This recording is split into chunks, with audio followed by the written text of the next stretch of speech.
In many of our videos, we have answered questions that some of you have found somewhat humorous or pointless. We've received plenty of sarcastic comments about what could be the topic of our next video, like explaining why the architect wears white clothes.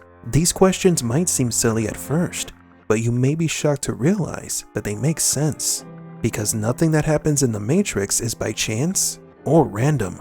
And so this is why we're going to explain why the architect is dressed in white. Be careful, as the joke may be on you. Welcome to Matrix Explained.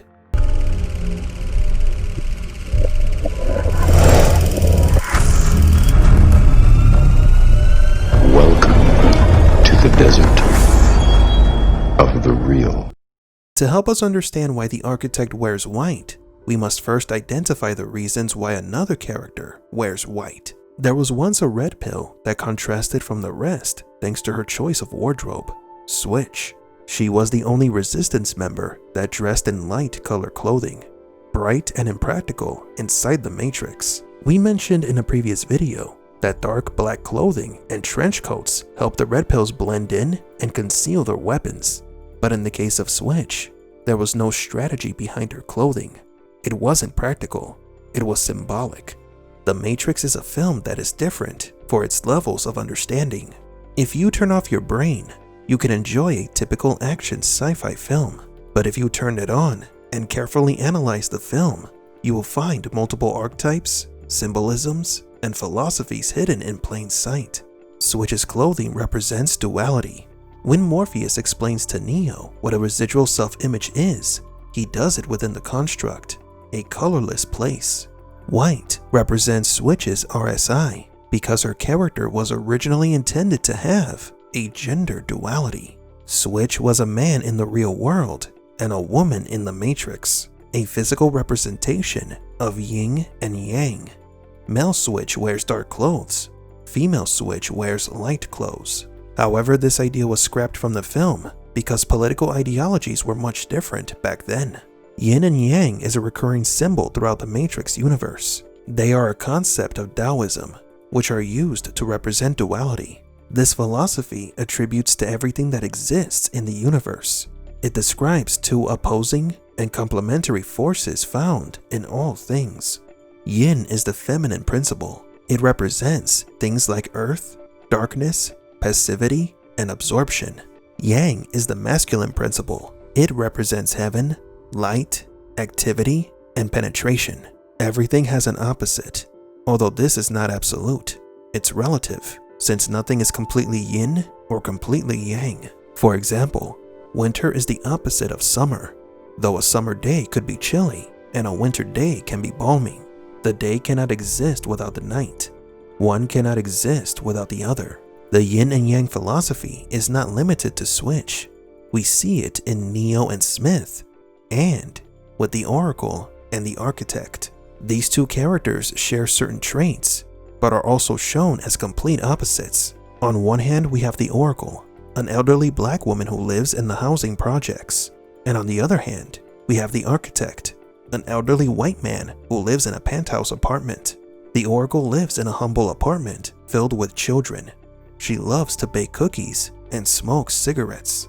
The Architect lives in a lifeless, sterilized apartment by himself. All he does is watch over the Matrix. Color also represents power and control. When the Architect reveals to Neo the purpose of his existence, one of the countless Neos on the small screens says something quite profane.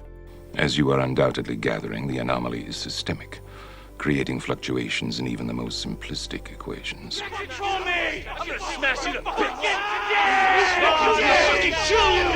You can't make me do anything like prick!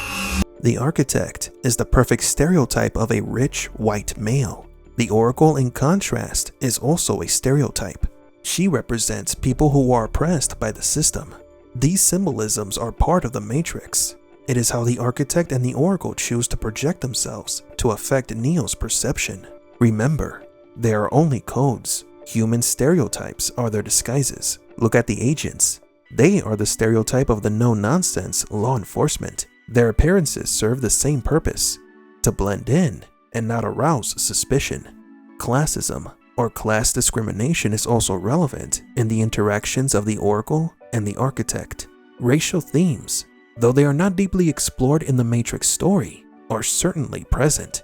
But beyond the Oracle and the Architect's social and racial archetype facade lies another method of control. Not because the Oracle was black and lived in a poor neighborhood, or because the Architect was white and lived in the city. Not because one had more power or influence in the simulation over the other. It's because they are the mother and father of the Matrix. Their system of control is deeper than them just being archetypes.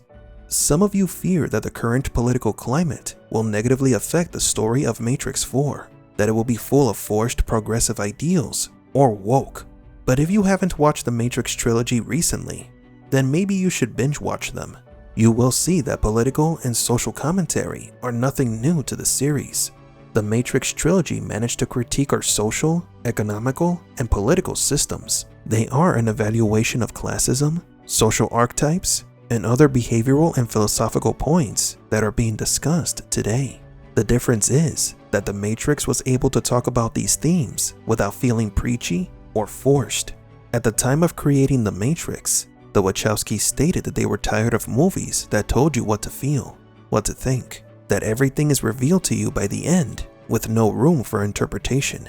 That is why they wanted to create The Matrix, an action sci-fi movie loaded with ambiguous and philosophical elements so that each person can find their own interpretation. This allowed the creators to include these complicated topics. Nowadays, most media that show these political or social issues are too obvious or on the nose. The fictional characters tend to revolve around only those ideals. Every little intention is explained to us. This leads to empty, boring, or unlikable characters. They only serve to preach a political or social agenda. In the case of Matrix 4, this will hopefully not happen. As we've mentioned earlier, The Matrix already covered many of these themes in the past. The Wachowskis were just clever in how to implement them into the films without affecting the integrity of the stories. The Matrix is a symbolic film series, and Matrix 4 will continue that tradition. We hope. But do you agree? Were you surprised to find out that the Architect's clothing had a deeper philosophical and social meaning?